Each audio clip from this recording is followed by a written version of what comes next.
What's going on, my friends? My name's Corrupt, and it is time to go over funneling here in Clash of Clans. We're going to be going through the basics to the most advanced techniques.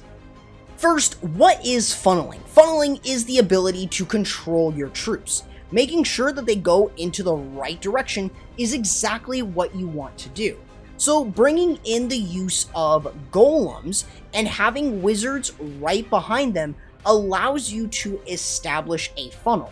Being able to clear through structures on both the left and the right side, and then using stuff like wall breakers or super wall breakers to enter in, gives you enough momentum to drive everything in. Being able to have this sort of funnel set up like this allows you to easily get to a main defense like an Eagle Artillery. This is going to be a very important thing to keep in mind, because being able to create the funnel with stuff like other troops like baby dragons or even the combination of golems and wizards can provide a lot of great support. You just want to make sure that you're not placing everything down all at once or in a line, because you want to control where your troops are going, or else you are going to absolutely fail your attack. Placement is another very important thing when it comes to understanding funneling. Making sure that you're able to let your funneling troops go in the right direction is exactly what you want. So if you're doing a queen walk in this case, you really want to have that baby dragon go to the left. You want to make sure that the queen is not going in the same direction. You even want to have something like your Barbarian King moving over in the direction that you want to expand on that funnel. So those are things that you do want to consider. Moving them in the right direction is extremely important. Something like this as well, bringing in the use of a P.E.K.K.A. Typically though, if you were to use this without knowing any placement, sometimes you may place it here, which could force the P.E.K.K.A. to go into the base, which in this case, I didn't want. So using her on the outside, using her on the right corner of the army camp, allows me to then move her around the base and around in an area to where I can then control my queen to work herself in. That is why placement is extremely important. This can either make or break an attack. So clearing through this forces the queen to work her way in. Those are things that you do want to consider, because this will make or break a raid and is something important to practice. Baby dragons are a great funneling troop that you can bring, and in most cases you can bring them in every single attack. They are that versatile for 10 housing space. Bringing in the use of them, and it's usually going to be in this format. Being able to get rid of buildings that are usually only one layer on the outside does give you a lot of boost. The only problem is going to be them versus air defenses. One of their biggest weaknesses is that they don't have a lot of HP, so they will die fairly quickly to something like an air defense. Along with that, they will die fairly quickly to a seeking air mine. Actually, it will be one-shotted by one. So bringing in a balloon is actually a fantastic choice to prevent the baby dragon from being taken down early on and you wasting like 10 housing space. However, the Electro dragon is a bit of a different story. It does cost way more than a baby dragon at 30 housing space, but it does have the unique bonus that you are able to use its chain lightning. This allows you to chain onto other structures and pretty much take them down fairly easily. Getting rid of stuff that is chainable, or at least fairly close together, is very important.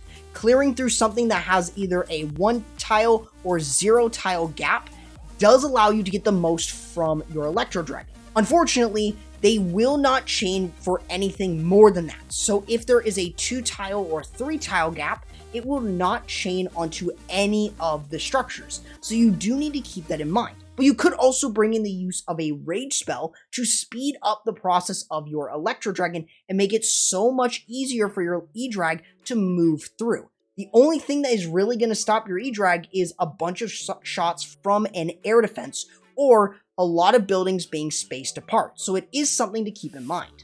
If you want a cheaper alternative, you could always use wizards to create the funnel. Using a tank like Giants can actually provide a lot of great support. For 4 housing space each, you can create a pretty good funnel by just using a couple tanks and wizards. You could even use this with something like your Barbarian King. This is enough to help control where he goes, and this can be used in a lot of different cases. as wizards are a pretty cheap unit and you can use them in multiple armies, not just one particular one. So they are very useful to bring, especially if you can bring the housing space for even one or two of them. This will give you a lot more room for error, and you can still get through a lot of really good defenses and other buildings to really help control your units. And speaking of the Barbarian King, you could actually use him to create the funnel. Placement, again, is very important, but using something like an Ice Golem can actually provide a lot of really good support. But placement is very important. You want him to go in the right direction to help establish part of that funnel. So using a wizard, using a baby dragon can actually be a very viable option. Using them in order to make sure that you are establishing exactly where you want him to go is very important. You can take this one step further by controlling where he's going, so he's able to actually move in for the town hall. You've also got his ability, which allows you to actually clear through a large amount of structures, making it so much easier for you to establish one side of the funnel.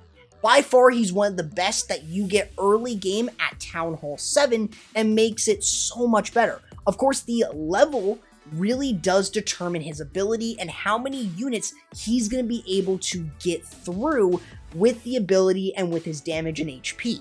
In terms of the ground side, the Yeti is a great funneling troop that you can bring on a lot of different occasions, as what you're able to do is two things at once. You're able to clear through different structures and defenses since it goes for everything, but you also have the Yeti mites to clear through defenses on the outside of the base. Even if that means that they are locking onto you from over a wall, you can actually use the Yeti mites to go in for something like a bomb tower, a cannon, or even an archer tower. Of course, one of the major differences in terms of this troop is you could use it right on top of a defense.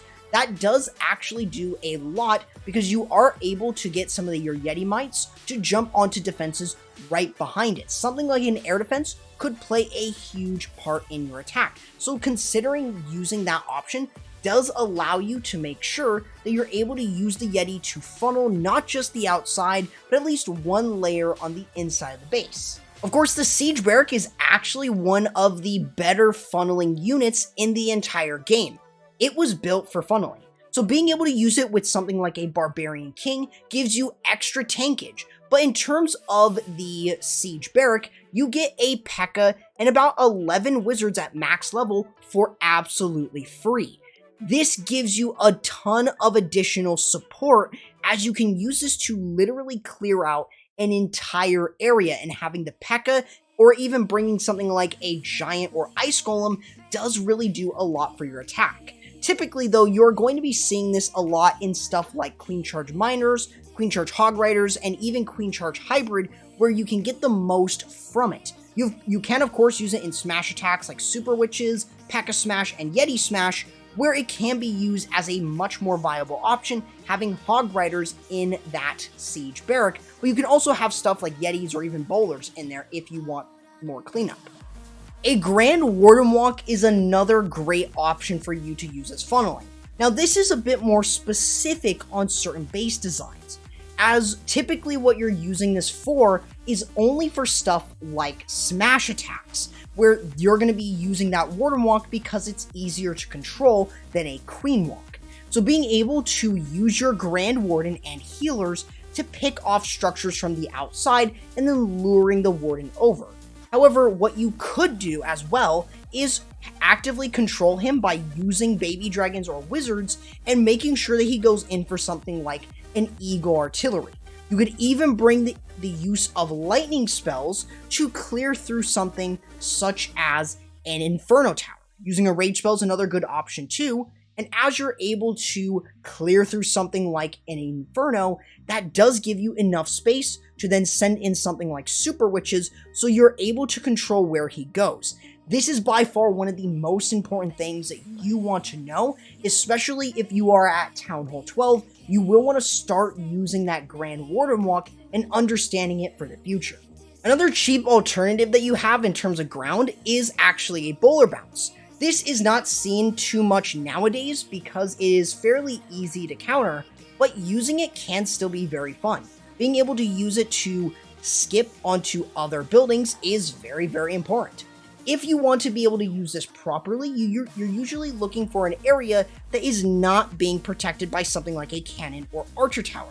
This will then allow you to also get rid of other structures. This does make it super simple, and you could even use this against an air defense if there is one that is poorly placed. But you do want to keep in mind defensive and regular building HP, so you're able to know exactly how to get through them.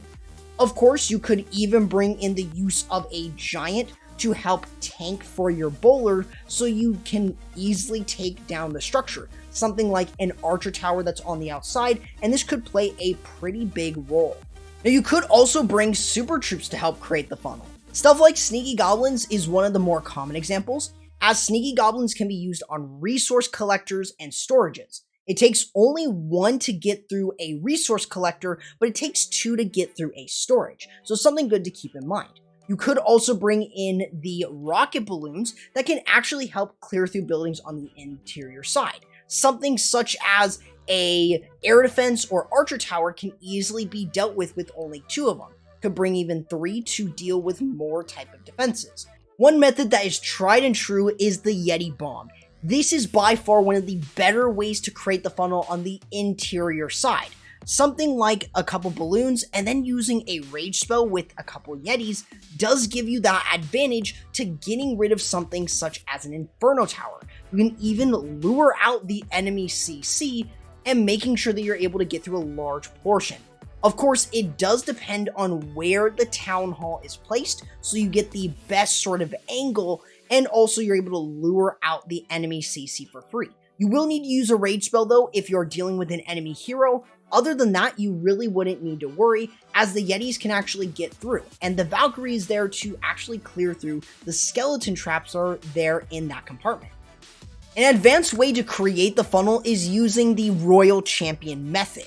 You can bring in the use of your Archer Queen and Barbarian King first, in order to kind of help control where your Royal Champion goes, but you want to make sure that she goes in for something like a multi or single target Inferno. Bring in the use of one Lightning and one Earthquake, and then using the invisibility spells, if there are defenses, to control where the Seeking Shield goes is a really good option. This is a big brain play and is actually something that you may have seen pros use. It is going to be a pretty expensive thing, but you can get a ton of value from it. If there aren't many defenses on either side, you could just avoid using the invisibility spells, but in certain cases you may need to use 2 to 3 of them. Another thing to keep in mind is that at Town Hall 14, you will need 2 Lightning and 1 Earthquake in order to even try this method. And you also have to be very careful of the battle builders. Now, funneling is not just for the exterior. You can also take advantage of the interior side. Something that is known as a dead zone, which is something like this, you can take advantage of. As an attacker, you should be looking for these and how you can actually play a key role with them. So being able to use it as a divider, where you can use your heroes to get through one side, and you can use your dragons or something else on the other to help create the funnel, is exactly what you want to do. So being able to control your troops with this will make it so much easier as you move into the base.